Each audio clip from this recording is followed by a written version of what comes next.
I had just coming off the movie The Intruder with Michael Ealy, and he was one of the most phenomenal actors that I personally had a chance to work with, and I knew he needed a movie that what I like to call was heavy, and this was a heavy film. And the minute that I was in position to make this movie, he was my first phone call. The most challenging scenes in the movie thus far for Fatale has probably been, which would sound kind of weird, has been the conversation pieces.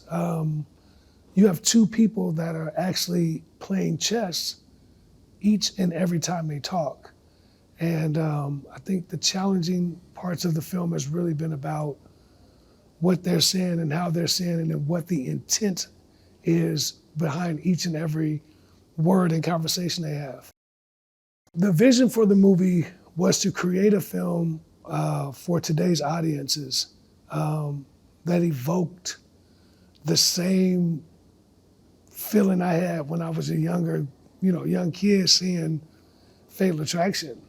I remember just going like, oh my God, oh my gosh, he's crazy. Oh my God, he's crazy. Like, I just remember so many beats, and I wanted to make a movie that today's audiences could actually appreciate, a movie that does not systematically go by the everyday Hollywood rules, which is people cheat sometimes, people get caught sometimes. But what happens if you're in a situation where you cheat with the wrong person and you become a victim of something that they're putting together? And I said, man, it was intense, it was dark, it's scary, it's sexual.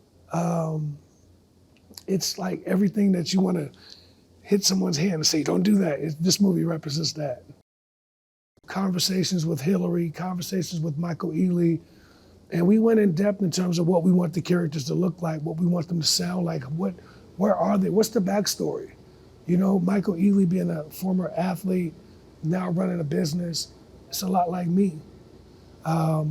Hillary, incredible, decorated detective, but at the same time has done something tragic in her life years ago and has been paying for that mistake over and over again. And basically what happens is one guy, wrong place, wrong time, it alters this entire life. One thing that I wanted to do as an African-American filmmaker is I decided a long time ago I would never let anyone put me in a box in terms of what movies I make.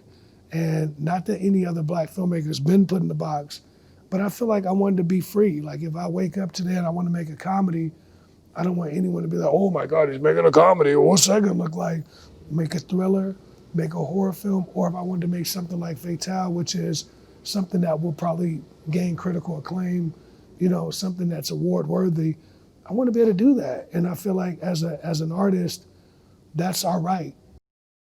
I think the most exciting thing is not knowing what's next. I think that's what's beautiful about being independent is I wrap this movie in a few days, I sit down and I'm not waiting for a phone to ring for someone to be like, hey, I'm gonna give you a job. That happens, great. I'm waiting for my mind to say, D, this is hot. So I think that's what's exciting is like the next one.